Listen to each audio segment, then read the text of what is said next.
Yeah, I don't know, man. You ever just feel like life is just catapulting towards some greater purpose? Average fat cats with bloated ego. We are the only DJ crazy enough to tattoo Jackie Brown on his ass. This is Michael Mann, and I ride with Extended Clip. Edwards or whatever, back in the day, back when I was going to community college out in Santa Clarita, because I was like, I gotta go there. It's my kind of cinema. There's one in Canyon Country that definitely used to be in Edwards. I don't know about the one. I would just see those on the 5 when I was like driving really far. That's how I knew I was just way out of my comfort zone, is when I would see Edwards' theaters. When you're in Hick Country. Yeah, exactly. I can't wait to go back to Hick Country. Santa Clarita. Deliverance starts playing when you see that. You are now leaving Los Angeles County. The way that there's that, the classic giant Paul Bunyan statue, there should be one like that for like Ned Beatty in Deliverance when you cross over from the valley into Santa Clarita. The guy who gets... just him quivering. That's funny to make the statue out of. One of our favorite characters in the movie. I haven't listened to too many rewatchables, but I remember the Deliverance rewatchables being funny. Just Bill Simmons reacting to like the Deliverance rape is just gold. It's just like. I know it doesn't look like he loves it back, but he loves this. He loves it. I gotta hop back onto that because the rewatchables is a very hard show for me to listen to for the most part. It's battling in my head, the removed but somewhat sincere love for the man himself, the big dog Billy, and the absolute lunacy of the show and the other the goons at the Ringer or whatever. But apparently the most recent episode was on Hardcore by Paul Schrader, and I'm very tempted to go check that one out. That sounds awesome. By the way, when I say the lunacy of the Ringer, if any of them want to, I was gonna say, shoot me some commission work, whatever, Sean Fennessy, you want to come on the pod? I would love to have you. You seem like a really smart guy, We love The Ringer and a lot of other publications too, Yeah. Bill Simmons was a big fact checker type. He did like a CinemaSins type review of the movie we're about to talk about right now. Though back in the blog days, I think he may have softened his position on it. But welcome to Extended Clip. I'm one of your hosts, Eddie Averill. I'm Malcolm Baum. I'm JT White. And we're talking about He Got Game, the 1998 film by Spike Lee. And yeah, there was a really funny, old early 2000s page 2 blog from Bill Simmons in his The Sports Guy era, when it's borderline racist the way he's like, there's no way someone that broke was not gonna go pro, Really? That was his take? That was his take on the whole movie. He's like, the movie's not unbelievable because there's no way, if he was that good and he was that broke and from that broken of a family, that college wouldn't even be in the equation, I get what he's saying. I kind of misinterpret, but still, that's not great. That's wild. When I said racist, I was alluding to some other nuggets from the review that I don't want to, let's not get into that. We're not trying to air people out here. Yeah. We're not trying to get anyone in trouble, The times have changed, Yeah. But I was that's interesting. I could see, especially early 2000s Bill maybe not appreciating this movie, but well, I think there is a lot of leaps in logic in the movie, and I think if you're taking that kind of hyper realist CinemaSins approach, then there are going to be a lot of nits to pick, if you will, and it does invoke the real world. I mean, there is kind of a gap between the first half and second half in a way where in the first half we even have these in-universe Sports Center featurettes featuring all these real legendary players and coaches and all that, talking about the legend of Jesus Shuttlesworth, played by Ray Allen. So it feels like it's trying to take place in the real world of sports in that capacity, but there's also a lot of stuff that is very, fanciful, like as Simmons alluded to about how college, just wouldn't even be an option for someone like that. If the money is right there, and of course the fictional college that they have to make up, because no college would actually want to associate with this movie, so he has to go to Tech U and gets the cartoonish frat boy treatment, and also the legal procedural element of this with Denzel getting out on a quote-unquote work release from prison after killing his wife, so that he can convince his son, who happens to be the number one basketball prospect in the country, to go to the state college that the governor was an attendee of, a graduate of. And it's a kind of fucking ridiculous plot. Oh, yeah. It's one of the most, now that I'm saying it all out loud, one of the most ridiculous stories you can really think of. But then almost every sports movie that we love has a pretty ridiculous angle that you have to kind of buy into to separate it from the reality. And all of these sports movies show something about the game and the people who play it that is compelling to us, and that's why He Got Game works, is because it's not about the NBA in 1998 or college basketball and recruiting in 1998. It's about a biblical level father-son melodrama about how radically far can you push someone while still asking for forgiveness afterward.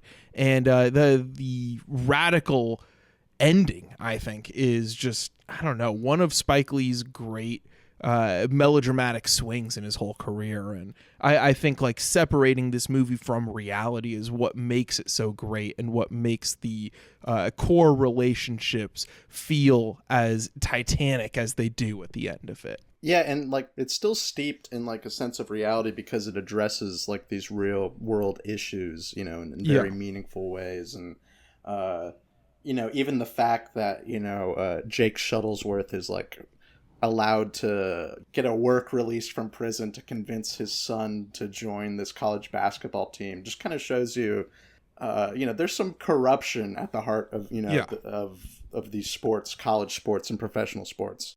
Damning as it might be of the legal system, it's even more satirical of the ridiculousness of the corruption of college sports. Like, the ridiculousness of the premise is just to show how, as I just said, ridiculous the reality of college sports is.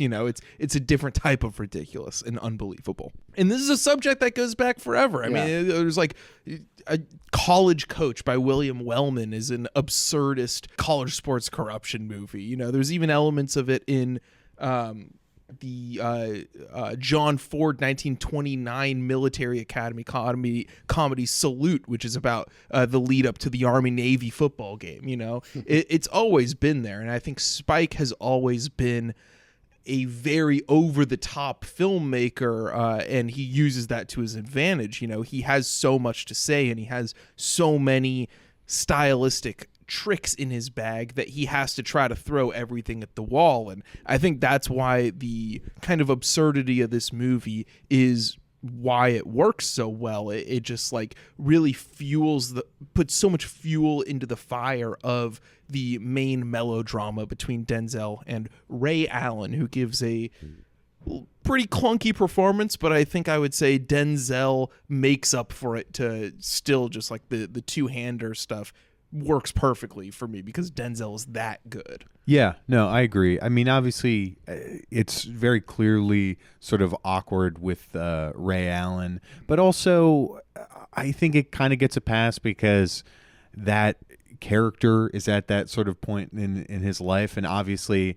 he is Jesus. He is this huge like basketball prospect, but like I don't know, he's still figuring things out. He's supposed to be like obviously a young kid, so that I don't know, I'm able to elide that a lot. And there are just so many major like formal swings and decisions in direction here that just like more than enough make up for it. Like I saw Malcolm today You tweeted about the soundtrack, Yeah. and how it's Aaron Copland Yeah. scores, and it has this feeling that evokes like the West, and it's just like this huge, like larger than life scale. Even sometimes, like I think from the very beginning when you open in Jesus doing like a pickup basketball game, it like I don't know adds a level of immensity to it that I don't know replicates like obviously the excitement of actually watching a game. Kick these motherfuckers' ass. Come on, for real.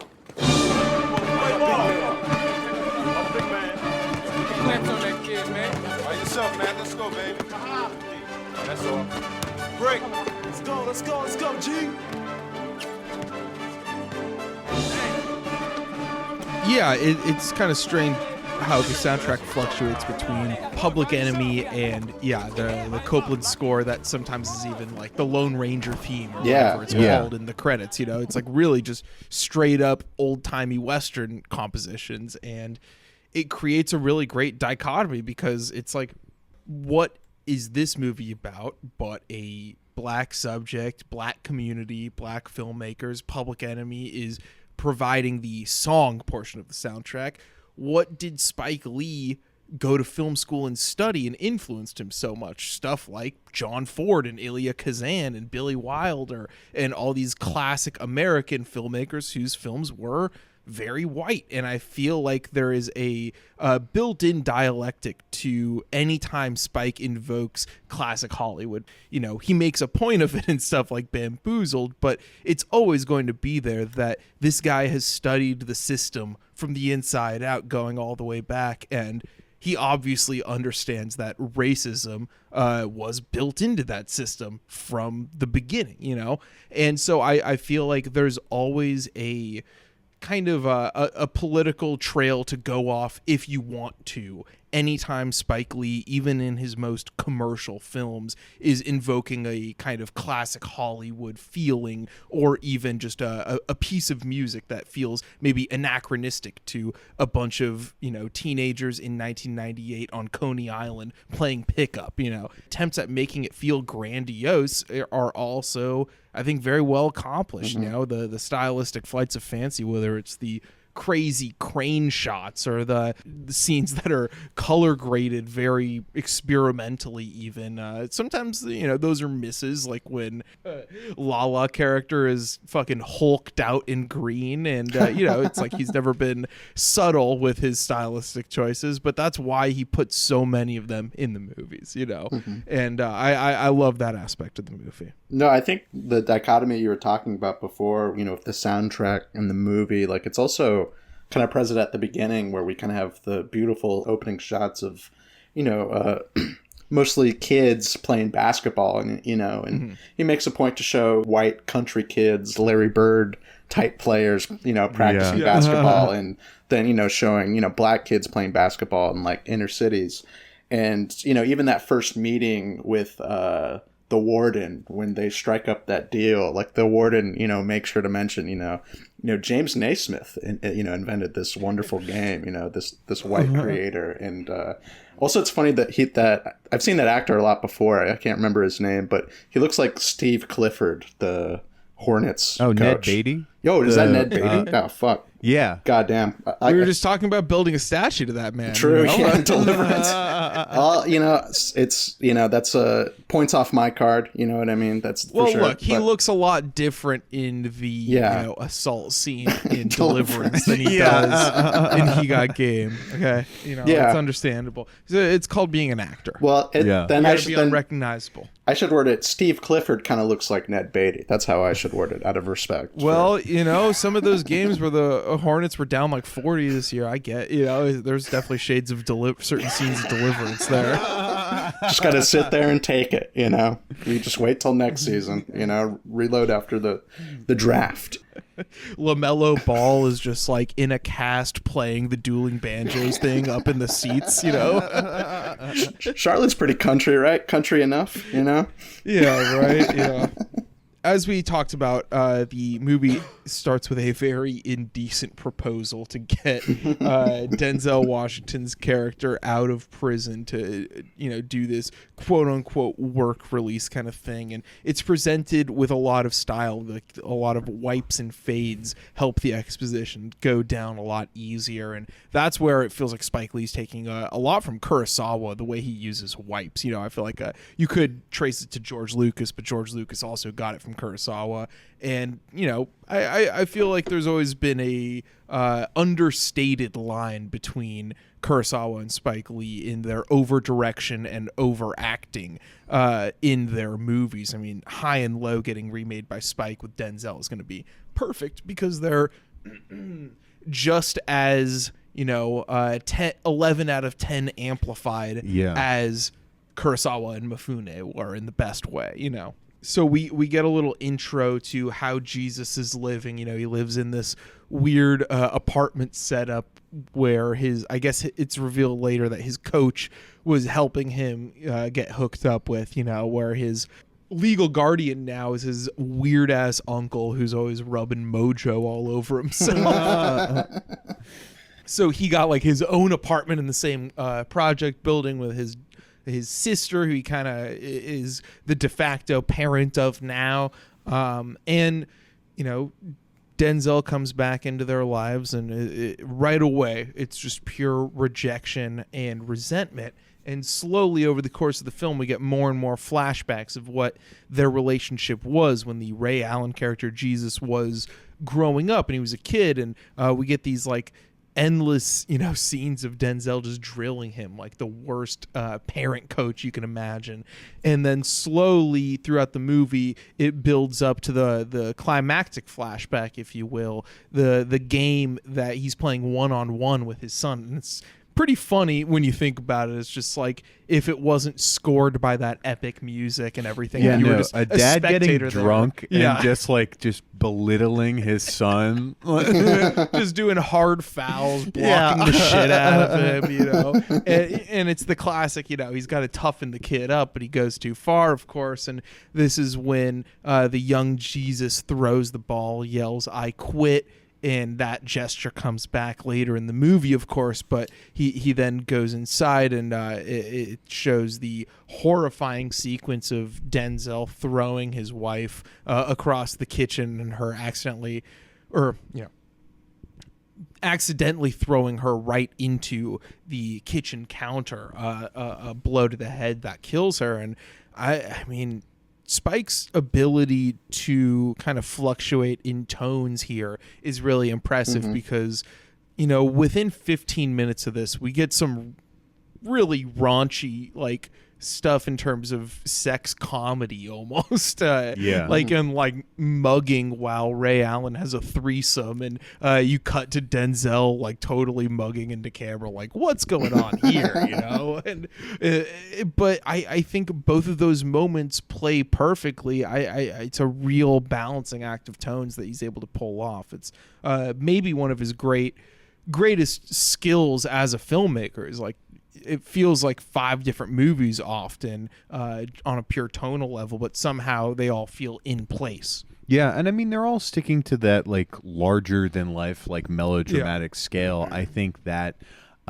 really keeps it there, because like there's a consistency in that ridiculousness, even if like the family drama element isn't as as goofy. Like it's still like we're like amplifying the stakes like as much as possible. Like if Denzel's character wasn't such a hard ass for him, like Jesus would obviously be more willing to like forgive him, but there's already that like pre-existing resentment there before he accidentally kills his mother. And I love the shift in tones and kind of all the different characters. There's a lot of different characters in this movie, a lot of like regulars in Spike Lee movies for the auteurist fans to recognize. And it's a big like slab of movie. It's like, almost 2 hours and 20 minutes. And like, there's a lot of different, like, I think of the cop characters kind of as like comedic relief. There's just always like giving them shit, and pretty funny when like at first they're like checking in on him, in his like new place, and Denzel's making like a grilled cheese with an iron, clothes iron. Yeah. Very So good. Cobra Stallone-esque kind of, because Denzel, yeah, he's a very, I like his character in this. Obviously he's a guy, he killed his wife by beating her, so he's not a great guy, but he has an electric personality, and he kind of reminds you of some of like maybe the great athletes who really had like a stern discipline, although himself, kind of drinking, maybe he didn't quite stick to the sports, altogether or whatever, but it kind of reminds you of like the tough mentality of, I don't know, some famous athletes that he's trying to instill in his kids. And I really think, I really do feel the intensity in those scenes with, a younger Jesus Shuttleworth and Jake Shuttleworth. Like that first scene when Jake Shuttleworth shows up for the first time after coming out of prison, and he meets him at the court, and they kind of go back and forth, and Jesus is talking about how he hates his name, and there's like a flashback to when he was a kid, and I don't know, you just get a lot of emotional depth out of that meaning, and their relationship always kind of being on the court. Really, the only time Jesus is kind of willing to talk to him is when they're on a basketball court. I really like that relationship, and like even though there's some funny aspects, I always feel like the emotions hit in those scenes. So what about Mila Jovovich? How do you guys feel about that's what I was going to get into. Yeah. When you were talking about how many different characters there were, and to go back onto the tonal shifts throughout the movie, we also see Denzel's view on his views on women in this movie. The Jake character are not great. He's very but he becomes more polite and just pays his due for sex, I guess. But it's very funny to see him talk about, it's the downfall of many a great man was a woman, to his son, when he's just a guy who killed his wife and now is paying the woman that he met next door, who's getting beaten up really bad, paying her for sex. But it's a very strange relationship. It's touching in spots because of how good of performance, how good of performers they are. But I would say that whole stuff is written a little more lackluster than the rest of the movie. It doesn't quite land the same way. Although I do enjoy her pimp telling her that he's trying to, or that I do enjoy Mila Jovovich's pimp named Sweetness accusing her of trying to plantationalize him. It's a funny piece of dialogue. I definitely agree with Eddie that it is like obviously kind of the weakest angle of the film, but not to say that like it isn't enjoyable, and like again like touching at points like the Denzel character sort of like wanting like a sexual outlet, I feel like first and foremost, after being like locked up, and then ultimately it sort of being like an emotional angle, like because he's obviously like cared about his wife, like that is at play there too, sort of comes out, but it does like oh fuck shit, god damn it, I'm sorry, it does call, I feel like, some of the weaker and like I don't know, exaggerated comedic moments of like something like Jungle Fever, like where it's like I don't know, Spike Lee getting a little, I don't know. I don't want to say just misogynist with it, but yeah. I mean, that's an accusation you could throw at him, I think. Yeah, and I would just call you racist for saying that about I don't like lots of parts of it, but like it does produce some moments that only Spike could produce, and like exactly. Kind of his kind of craziness sometimes. Like I think of the sequence like it is somewhat interesting towards like the back end of that stuff where Jovovich seems to be aware. It's like, why are you over here? Like I know you're trying to have sex with me, but if there's like a weird, like he's still feeling compelled to spill his emotions, and then of course when he finally gets to have sex with her, he busts very fast, and she comforts him. And then I just think that's a great sequence where, you know, Denzel busts fast, Jovovich kind of comforts him, and then he goes to his wife's grave, takes a knee, you know, kisses the grave, and then we cut to, you know, Jesus kind of coming back from university and having to deal with Rosario Dawson, you know, character kind of accusing him of cheating. And I don't know, it's just like that's only Spike could create those three scenes in succession to each other.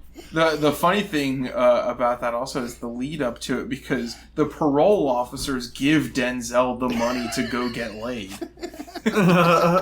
Pretty sick guys, to be honest. It seems like they're having fun and just having a New York vacation while Denzel has to, you know, do alternative stuff to recruit his son. The killer instinct and stuff like that about Denzel's character as far as basketball is concerned. Malcolm, we were talking about how it evokes like a certain type of famous athlete, and Kobe was actually considered for the role. Funny enough, it's the way it's cited on Wikipedia seems like it's from a very bitter fan, because it's like Kobe was considered for the role, but after airballing multiple shots in the first round of the playoffs, he needed to work on his conditioning over the summer and opted out of acting. It's like, geez, that's rough. That's so funny. Those are the facts. Wikipedia coming through with the cold, hard facts of life, you know? But, you know, it's what you would later call the Mamba mindset, and it's evocative of, like, Jordan and Tiger Woods and all these obsessive athletes. Obviously, Tiger Woods also was a very young man when this film was made, but he would go on to demonstrate this type of killer instinct and this very singular, selfish, if you will, mindset where the only thing that matters is being the best because of a certain self-recognition that you have a certain gift and needing to exploit it to its furthest possible end. And you could tell that that's maybe Denzel drinking, his character drinking could be what prevented him from going pro. You know, there's allusions to him being a great baller in his day, and then we see him at his weakest. You know, his most insane moment is when he's getting drunk and abusing his kid. No harm, no foul. Are you hurt? You bleeding? Huh? What you think I'm gonna see you get pushed like that? Take it out. What, you gonna cry now or something? Why you gotta push the ball? Take the ball out. Huh? And I quit, man. And I quit. You quit? What? I quit. I'm out of here. Oh, you out of here now. You gonna quit like a little bitch, huh? Be a bitch. You better go get my ball. I ain't did a damn thing. Jesus. Daddy, leave me alone. Jake, that's some wrong shit, man. I'm out of here, man. Fuck, that's why you ain't gonna make it. You know, right after killing his wife. So that could have been the weakness. It could have been women, as he alludes to. It could have been, you know, an insatiable lust or something like that that led to his downfall in basketball. But he grooms his son to be the same way. And it's a mindset that is, you know, tried and true for a lot of professionals, but also has its very clear downfall. And I think there's a reason why, you know, Spike Lee, in addition to this, did that Kobe Doing Work documentary where you're just listening. It's basically like a mic'd up game where he's shooting Kobe for the entire game.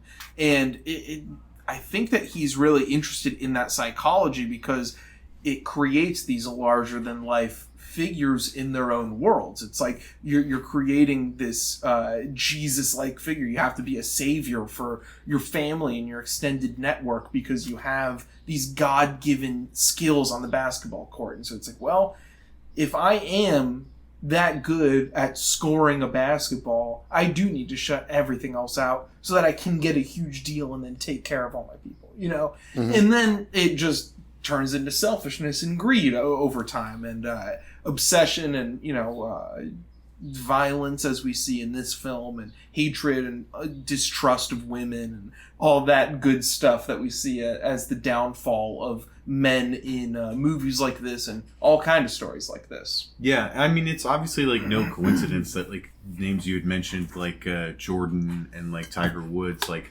do seem to have very similar relationships with their fathers to the one depicted in the film. I mean, it's very obvious that like the characters in this are rich, and I feel like every scene you sort of unravel like a new angle that like complicates things. And obviously, Spike is an accomplished writer in that regard. But I think with that sort of mindset, it is like an element at play there, where it's like obviously Denzel sort of has it both ways, where it's just like he gets to rationalize to himself, well, like, no, I'm pushing him for like this is good for him, but also like feeding into that very selfish element of ego, where it's just like, well, I crave this future, and I want him to sort of live vicariously through him. And to take it a step further, like the downfalls of that being, you know, a selfishness and shutting everyone out, it matches the style of play that he wants his son to do. He idolizes Earl Monroe for scoring. And my all-time favorite ball player was Earl Monroe. Earl the Pearl. Yeah, he was nice. See, everybody remember him from the Knicks, you know, when he helped win that second championship and everything like that. But I'm talking about when he was with the Bullets down Winston-Salem Stadium. Before that, gave him 42 points a game the whole season, 41.6. The whole season. But the Knicks, they put the shackles on him, man. You know, on his whole game, they locked him up like in a straitjacket or something. But when he was in the streets of Philly, the playgrounds, he was like, You know what they call him? What? Jesus. On the old school Bullets or whatever, you know, and this is like the Jordan 37 points a game season just happened before this, and this is the Mamba mindset of throwing up 28 shots a game or whatever, and it you can read into that truly as like it's a selfish way of playing. It's not about the teamwork and the camaraderie of basketball as it's shown in a lot of other movies. A lot of other sports movies are about teams coming together, you know. This one, there's like, he's with his cousin, and toward the end there's a lot of good feelings there, but all you know is that they dominate in pickup and on the high school court because of him, because of Jesus. And that's about it. You know, it really is all about him. And I think there's definitely a built-in critique there in terms of both personality and basketball personality. Well, that's something I feel like I wanted to bring up just in general, like regarding like basketball movies, because I want there to be more basketball movies, basketball fiction. I feel like there is very little of it, or at least very little that's like good or not like aimed at 13-year-olds who we need to encourage to read. Or to encourage to turn off their PlayStations and go outside for 60 minutes a day. Yeah. Obviously, baseball is like noted as the American game, but that I feel like is something that is like inherently like a team sport. I mean, aside from like the very individualized personal elements of like being a pitcher on the mound, I feel like basketball can sort of blend itself to individual stars and talents and things like that sort of overwhelm. And the fact that the movie is concerned with that and wrapped up with like Copland's like Western scores, I feel like sort of mythologizes basketball as like one of the premier American games. Like, I just wish, I don't know, there are other sports movies that were this good. And I mean, one's about basketball, and certainly. I mean, this movie is, you know, a pretty large critique of like basketball and like sports culture at large, and kind of like how, you know, like obviously like basketball is seen as a means of like social mobility, you know, these young black people in the, you know, the projects and whatnot. All the hoopla that comes with that, you know, everyone expecting, you know, a payday, and people, you know, agents trying to take advantage of you, trying to, you know, show you extreme wealth, you know, Ferraris and mansions, and, you know, convince you to go to the league, you know, maybe instead of college. And yeah, I mean, obviously most sports movies are about like a team winning a game. You know, this is about, you know, an individual who's kind of caught up in, you know, the matrix of the sports world, and kind of is seeing how it affects his relationships with the people he knows, and, you know, how it complicates things. But it's from a perspective that, of course, of someone who loves the game, obviously, you know, Spike Lee obviously loves sports, and what JT is talking about, it's like, yeah, you know, you see, you know, those opening shots of it shows how beautiful basketball is, you know, just the shooting of a ball itself, and how it, you know, there's just so much to it. And Spike Lee really examines that in a way that, you know, Rookie of the Year maybe doesn't do for baseball. You know what I mean? I guess maybe that's why people like Moneyball so much, because maybe Moneyball does a little bit more examining. There's not a lot of sports movies that I guess take that position, you know, but also kind of maintain that respect and love for the game itself. Yeah, I mean, I don't know. You're kind of selling the body horror element of Rookie of the Year short, you know. True, you know. No, you're right, though. And I think Moneyball being about the people who assemble teams there's something kind of at odds with that and the romanticization of baseball in the movie. It's kind of weird. We talked about this on an episode like 5 years ago now. And yeah, it's like, it's a well-made movie, but it's also I think my feelings and Malcolm's feelings both, and JT maybe you as well, I don't remember, but I remember being very at odds with what the film was trying to say and how the film seemed to approach the game, you know. You know, don't get me started on the A's and Moneyball and how it was all a sham. It was the wool being pulled over our eyes. You know? Exactly. It was a good read though when it came out. So I get why people liked it. The ending of this movie is fucking insane. You get the one-on-one game to decide the fate. You know, is Denzel gonna serve his full term in prison, or is his son gonna sign the letter of intent to go to Big State? I love the two fake schools they talk about, Tech U and Big State. Yeah, it seems like Big U's more like kind of like the opposite of Tech U in a way, right? Like Tech U seems to be like, you know, party suburban, party, like, you know, and like you don't really get to see Big U, but you just assume that it doesn't have that's the Big benefits. State. Big State to you. Oh yeah, Big State. I'm sorry. Yeah, of course. You know, come on, man. We got to respect colleges. Yeah. I'm. You know, I respect. You know, Ivy League. I'm into colleges, so yeah, I respect. I respect Ivy. You know, when someone tells me that's Ivy League, I'm like, oh shit. You know, I straighten my posture. You straighten your posture when you learn that a school is in the Ivy League. Like, Harvard University, of course. So as we were talking about, we get the very operatic ending where the game is to decide the fate, and Jesus dominates his dad, just fucking knocks him over and slams on him for the game point too, and walks off the court with the swagger. But he then learns that his son has decided to go to Big State to help his father's chances of a shorter time in prison. And that's kind of the graceful moment of forgiveness that Jesus has done. Jesus has forgiven the sins of all of mankind? No, of his father. After he does wind up going to Big State, it is revealed that it's a sham, that like Ned Beatty is they're not actually going through with like the release. Like obviously the ridiculous premise does not that's not actually happening. And they had to report it in the papers as Jake having broke escaped. out of prison. Yeah.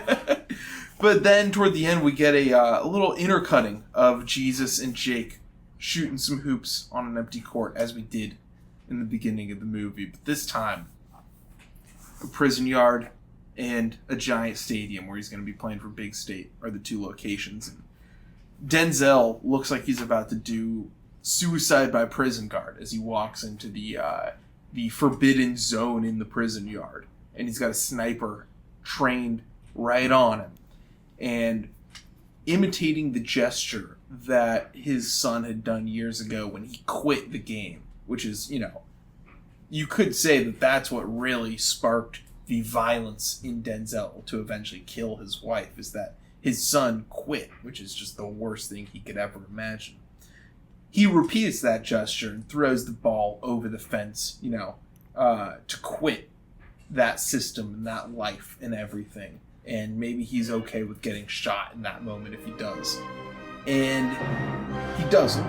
Walks right back on the court. But the ball ends up miraculously on the court where Ray Allen's shooting around. And it's really just a biblical, metaphorical, whatever you want to call it, moment of a man getting through to his son because his son has forgiven him. And that ball ending up in that court, whatever it means to you about, real hoopers and forgiveness and father-son relationships and God, it can mean to you. But it's a beautiful, just thunderous ending. Like, I feel like Spike Lee really never took a bigger swing than this one because of the potential, world-beating implications of it all, And so I think that the operatic ending pushes it over past all its flaws, and it's a 4.5 bullet movie for me. One of my very favorite Spike Lee movies, probably like top 2 or 3. Malcolm, what about you? I mean, I guess in terms of ending, I guess Jungle Fever. You have to shout out Jungle Fever. That is pretty wild. But no, this is 4.5 bullets for me too, because I mean, I don't know. Any talk about flaws is, I mean, there are some, but it's like this movie's so endlessly watchable with all its like kind of different characters, and even I guess like a critique someone might make, like, oh, Ray Allen's not a great actor. I feel like Spike Lee kind of builds the movie so that Ray Allen doesn't have to do too much heavy acting, right? Yeah. Like, it's kind of, he's reacting to the people around him and how his impending fame is changing their behavior. Spike knows how to like cut around, not just cut around, but do his setups around that. Like, he doesn't ask Ray Allen to do all too much. Like, it's a very smart approach to a performance that isn't going to be, he's going up next to fucking Denzel. You have to be smart when you approach that. Yeah, and it's funny too. I forgot to mention this when we're all pointing out the fact that it has some negative things to say about sports. It is like, has there been a sports movie where like an athlete plays an actor and it's not like one of those inspirational like stories? Like, it's kind of funny that they're like, oh, Ray Allen's like in this new sports movie. This should this could be something for the kids or something like that. It's not it's no Thunderstruck that Kevin Durant. Exactly. Okay, I never caught that one, but I just assumed that one is a little bit more bright. Oh yeah, Thunderstruck is just it's like Mike for the selfish generation of new 3-point shooting kids. For the detestable Generation Z. Yeah. But yeah, I mean, Spike Lee being involved, you have to know that it's going to have a different angle, and yeah, it's just a really great movie, really good looking movie, and it's just full of life and full of a lot of great characters. And yeah, Denzel is, he's a great fulcrum point, great center, you know what I mean? And like, yeah, it's like, when you don't need Ray Allen to be, chewing scenery when Denzel's knocking him down on the court, Denzel could act for the both of them, what I mean? And just probably the best basketball movie, right? Like, I can't really think of, maybe some people like a documentary, you know what I mean? But Hoop Dreams. Hoop Dreams, yeah, I haven't seen Hoop Dreams, so that to be fair, I haven't seen that. You got to see Hoop Dreams. That's as good as advertised. Yeah, I need to step up my documentary game. I think that's kind of a lacking part of my toolkit of movie info, which I need to have all the tools in the toolkit. But JT, what's your bullet rating on He Got Game? I'm going 4.5 bullets as well. Yeah, I know it's the best basketball movie, top tier sports movie in general. In that moment there of the ball traveling across the prison into the big state court is just one of the most powerful things. And in terms of like flaws, I don't know, Spike Lee is one of those like auteurs where it's just like there are some things that he will have some swings that I definitely disagree with, or things that are just don't feel right. But I feel like that's part of the fun with his movies, because it's just like you're not going to get like filmmakers as adventurous as he is like all the time. And so if there are sections that are a little bit like clunkier, which like the sections in this that are like kind of rough are like few and far between. But I don't know, that's just part of the fun, baby. That's just unlocking the man himself. I know it did get me thinking basketball movies and like good premise for a basketball movie. I think you could have one about the classic sort of joke about an NBA player being sent to China. Yeah. You could do kind of a lost in translation. I would love that. That would sort be of so thing. Like yeah, you may be like, I don't know. Get, like, I'm trying to Pat think what Connaughton type or something yeah, like exactly. that. You know, someone who's just like draining threes in China. You know. Yeah.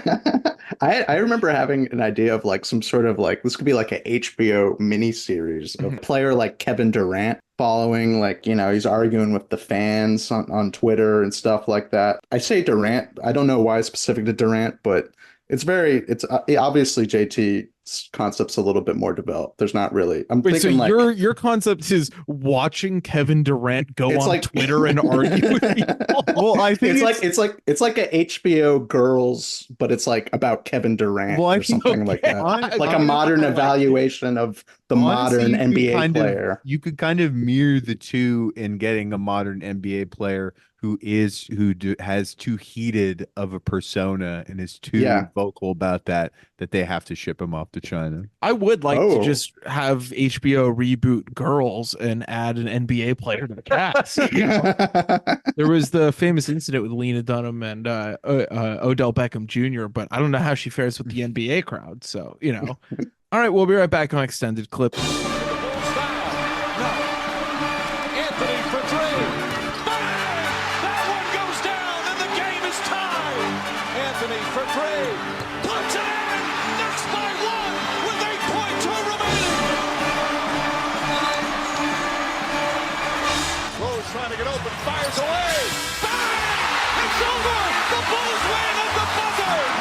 Walton can tip it. Bryant with the save. Oh, you got to get a shot here. Final seconds. Bryant for the win. Bang!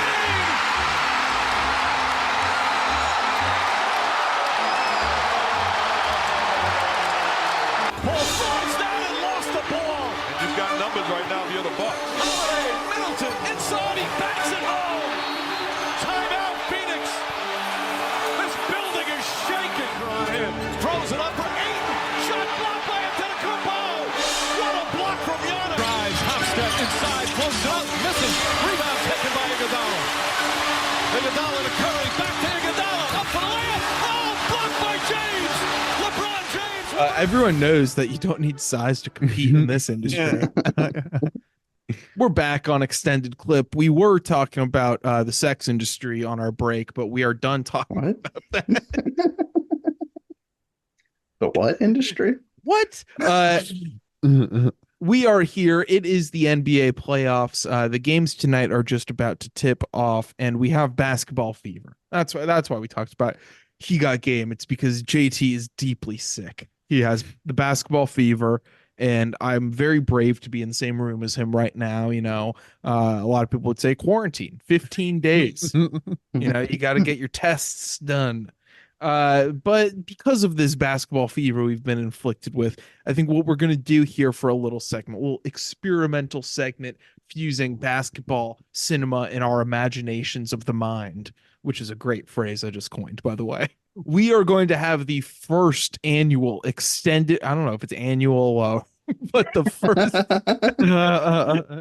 extended clip basketball draft. Now, this is not the movie draft that we talked about couple months back. What was that? 8 months back, where we drafted studio assets like they were a basketball team. No, this time we are drafting a basketball team out of writers, directors, movie stars, musicians, anyone who's involved in Hollywood is up for fair game here. The only stipulation is, you know, here's the thing about Hollywood these days. It's all a diversity, inclusion, fucking jerk off contest, right? You know? And so there's that element. And the other element is that, you know, what's really hot right now is women's basketball. Everyone's watching women's basketball, buying tickets to see the Fever and the Storm and the Aces, everyone's favorite teams, you know? So you must include one woman on your team to Okay. play, because we're trying to, I say fuck women's basketball. I think out of context here, I think women should be allowed to play with the big boys because they're that good. They're that good. It's just basketball. It's just basketball. Eddie's having a Ryan Russillo moment right now. Is it just we're doing our starting lineup? We'll just you got to field a lineup in general. So we pick whatever positions you want, but you're assigning them for your boys and girls. Who knows? You might have 3 or 4. Malcolm, I'm going to give you the first overall pick in the draft. Wow. How do you feel about that? Well, there's just so many different directions you could go here. The top of the Hollywood draft. Imagine you are on the basketball court that used to be on the top floor of the parking lot of the Sony lot, right? Wow. Okay. And you just got like all of Hollywood chilling, and it's your pick. Well, there's a lot of tall men in Hollywood. You know what I mean? There's a lot of short men in Hollywood actually too, but there's some tall men. There's some guys who clock over 6'2", 6'3". But they're not. They're on the slimmer side. So that, you're maybe looking at kind of the new wave, the Chet Holmgren style player. Sure.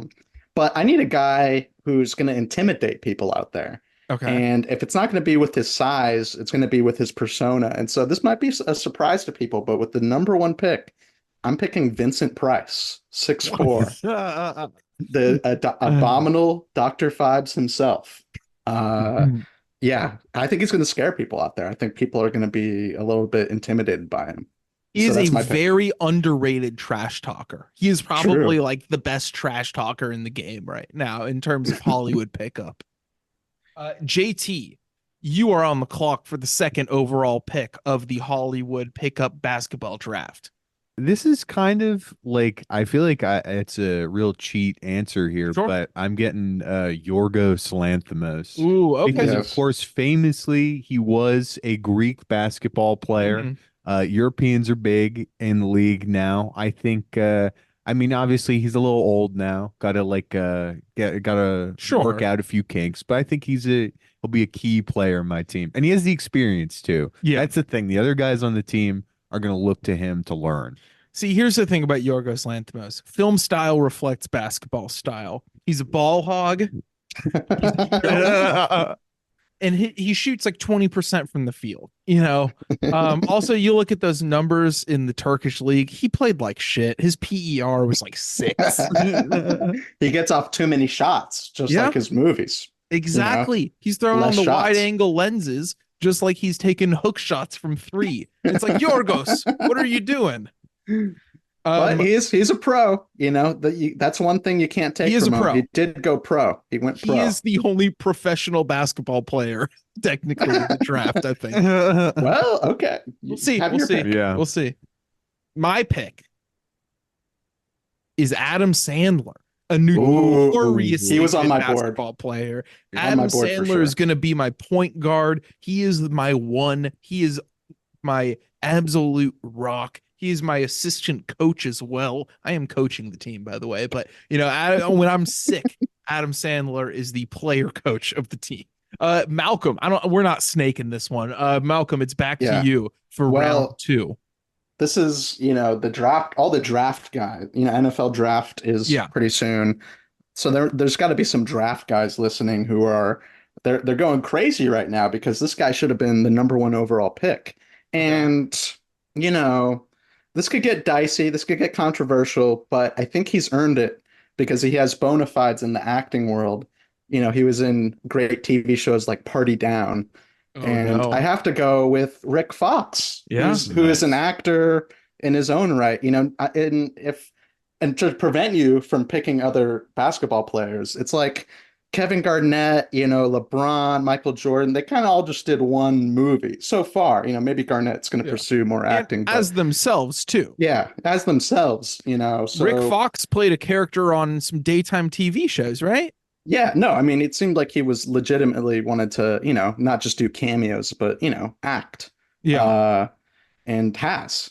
I think he was in Holes. Yeah. But I think the athlete rule is they gotta have some roles where they're not like if you want to pick a pro athlete on here, they got to have some roles where they're not just playing the athlete, you know? And Rick Fox absolutely fills that role. Yeah. Also, he was part of some championship teams. He's bringing a winning spirit to your team. You know, he may not have shot a basketball since like 2004 at this point. He seems like the kind of guy who, like, when the Hollywood pickup games are going, he's like, yeah, I've had my fair share of that over the years. Yeah. Well, because if you do like, it's like, I'm sure he would dominate, but if you on the off chance that he does poorly, it's like you look like shit. Like it's just there's expectation for you. And also he's like 6'7". Like, I was looking up tallest men in Hollywood. The close like 6'4" is pretty much as tall as people usually get. So but I mean, if you do your research, there are some, you know. Yeah, I'm sure maybe JT's about to prove me wrong. I have a big man lined up. I honestly, you bringing up real basketball players, I was thinking the obvious big man who I feel like fits our qualifications is Shaq. Yeah, but I'm not going to go that route. It's hard not to pick Shaq. It's hard. Yeah. It is hard not to pick Shaq, but I want a big man in my own right. I'm going with Peter Mayhew, who played Chewbacca. That man is huge. I'm not sure. I'm still on the fence about whether I'm going to make him wear the costume on the court. I think it would certainly slow him down. I mean, he's a big guy. He's going to be pretty slow, getting winded already. But I think like that might be the X factor. That might be like a little shocking sort of flair that you'd need. Before we go on, just to recap real quick, Malcolm, your picks were Vincent Price and Rick Fox. JT, your picks were Yorgos and Peter Mayhew, who I believe is 7'2". God damn. Okay. Or 7'3". That's some serious length. I didn't quite know. Was he just actually a Chewbacca? Was there no suit? I'm gonna say Shaq doesn't count. Okay. No Shaq. Even though he's not himself in a lot of movies, it's always with the thing where it's Shaq. You know? Yeah. True. Yeah. I mean, I'm kind of unlike my next pick. Okay. Star for an entire season on General Hospital, Luke Walton. I'll take it. My mom was in love with him because of that, because she was a soap opera fan. I watched him coach multiple teams into hell, but I always saw him as a very smart player on the court. And I think the guy can coach a pickup. I'm getting real player coach heavy with Sandman and Luke Walton and myself. Are you going to be on the team too, player coach? Oh, of course. I'm out there. You guys aren't out there with your squad? Come on. The sixth man? Are you the sixth man? Okay, Malcolm, it is back to you. Now, Rick Fox, he might be scoring a lot of points. We got Vincent Price doing, maybe we'll have him at the 4 or 5. We'll see how the rest of the draft goes. But I need a wing. I need a wing to provide me with some defense, kind of be wiry, kind of be, bring that intensity and kind of off-kilter energy that maybe the superstar players on my team don't quite have. And I think this man, I don't know. I think he's got a reputation, and maybe this could help him. And so I'm picking Michael Richards as my third pick because he's got a good length on him. And, he's got like a Rodman type eccentricity, you know what I mean? Hopefully he'd be good at defense and rebounding is what I'd imagine. He definitely has some Dennis Rodman in him. That is absolutely true. He doesn't want any more Dennis Rodman in him, though. Trust me. Somehow I feel like maybe that could help him. Maybe it would hurt him. I don't know. I that predicament. Let's just shut up and dribble is what I say. Yeah. JT, for your third pick in the draft. Honestly, I'm going like a similar route in where I feel like I need a really good defender. I need like a pest. I don't know. I always like someone who's a little annoying. Like someone the other like you love to hate, but on your team is going to be a really great asset. And in that front, I have to fill my league demanded diversity quota. Oh yeah, forgot about So I'm gonna go with Ellen DeGeneres. I don't know why I thought you were gonna say Lena Dunham. No. Ellen is wiry. She's scrappy. She was always fucking dancing. Like she's gonna be zipping up and down the court, like getting all up in there. Like I don't know. I'm anticipating a lot of steals from her. And I mean, you've heard the things about her, like really intimidating, bullying her crew. She's gonna be talking smack, like crazy. My next pick is another team leader. See, that's the thing. When I build a team, I want a team full of team leaders. Everyone can be a point guard and a coach and maybe even a president. I'm picking Barack Obama for my third. Wow, I was not expecting that. One of the biggest producers in town at this point. Oh my God. And we've seen him drain threes. It's what I do. That's what he said. So, Mr. President, get on over here.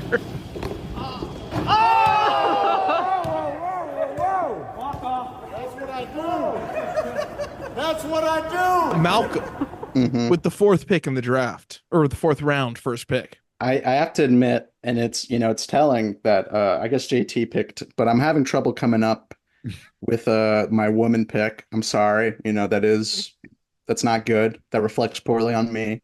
But I'm thinking of someone who's, I guess, played a coach in a show before. So that's pretty close, right? They're at least familiar with the world of athletics. And this woman, she has some length on her, and I think she has some, since it's a co-ed lead, we need something that could intimidate the boys a little bit. You know what I mean? That has a bit of a masculine edge to her. Sorry if she doesn't want that, but Jane Lynch is my my pick, and I feel like an interesting kind of recurring theme with our female picks here. That is true. Yeah, I maybe I'm kind of just lazily pivoting off of JT's pick, but also, that we need someone to guard Ellen, and I think No, you want to address any potential problems that could emerge in these two picks. I think. I think Lynch could guard up Ellen for sure. I think so. I think it's kind of a matchup based pick, but she was a coach on Glee, right? You guys remember the show Glee? Wasn't she a coach on that show? So, she knows athletics. JT, with your fourth pick. Yeah, I don't know. This is Yorgos, Mayhew, Ellen. It's kind of, I'll admit it, I'll be the first to admit it, kind of an unconventional team. I don't know. Not what you think of when you're going to bring home a championship. And I don't know. I realize that I want someone who is a little bit more of a fundamentals style player, kind of a classic hooper. And I feel like with that, you got to dip into classic Hollywood a little bit. I think Vincent Price is a smart pick from Malcolm. I'm also going with a nice tall old gentleman, Jimmy Stewart. I feel like he has like a nice you're talking about the player coach angle, Eddie. I think he has that. We got a lot of hot personalities on this team. And I think Jimmy Stewart is going to be able to shepherd them all together into a coherent unit.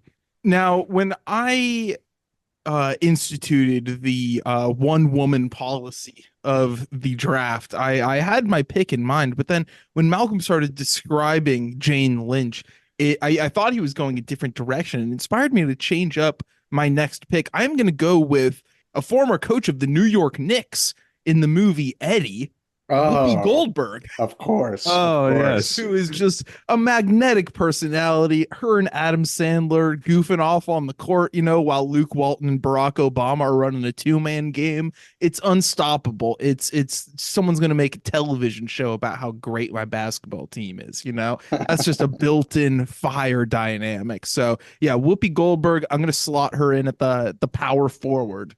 Plus the movie Eddie, your name's Eddie, so you must have a special, attachment there. Oh yeah, I mean, come on, the movie Eddie, the dog from Frasier, stuff like that. Instant 5 stars in my heart. Yeah. the I never Edwards saw Theater. Yeah, I never saw myself represented so much on screen before I saw Eddie. Where I saw the dog from Frasier and Whoopi Goldberg.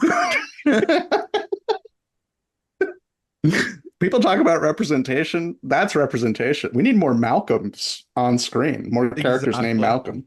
We need more Malcolm McDowell late period roles. True. And McDowell, maybe if this was a 10-person pick, he might be on my team. He's a big guy. He's a big guy, and he's scary in his own right. And he's named Malcolm, so I have an inherent bias. But we were talking about championing diversity and, kind of, we got to have a woman on the team. And, for me, they say they're woke, but then you pull behind the curtain, a lot of shady dudes making deals, So I want to be diverse too. And I'm going to pick Christopher Reeve for my last pick. And we're going to get a little bit of wheelchair basketball action on my team. Nice. And I think that's important. I think, women's basketball is having a moment. So should, wheelchair basketball. Wow. My last pick, I think, is in a similar terrain. Again, like I was thinking about diversity and diverse skill sets, things that are going to be a little unconventional, especially like you coming up against my team, opposing team. What are we making of this? Like, what is this? And it's not just diversity for diversity's sake. I want someone who has legitimate basketball experience. And so my last pick, I'm going with Buddy from the Air Bud movies. The basketball playing dog himself. Again, bringing a lot of experience to the table. I think it's gonna help shake out the lineup. And with my final pick in the draft, I want the fundamentals to be represented, right? People always talk about the fundamentals. So I think we need to go all the way back to the beginning. Oh. And I am going to put not DW Griffith. Sorry. Okay, scratch that. Good. I'm going to put, because you would not like basketball. I am going to put F.W. Murnau on my team because he was over 6 feet tall, which back in the 1900s, that's like being 9 feet tall. He was a tall guy, yeah. He was like 6'5", I think. For some reason, I have that impression that he's 6'5".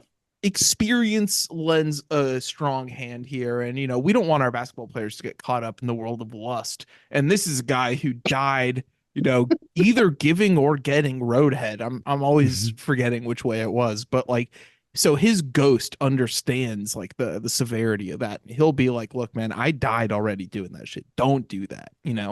Don't mess around with these kids, man. They're nothing but trouble. Okay, so Malcolm's starting five for his team is Vincent Price, Rick Fox, Michael Richards, Jane Lynch, and Christopher Reeve. That is a strange team. I'm guessing Vincent Price is at the center there. Yeah.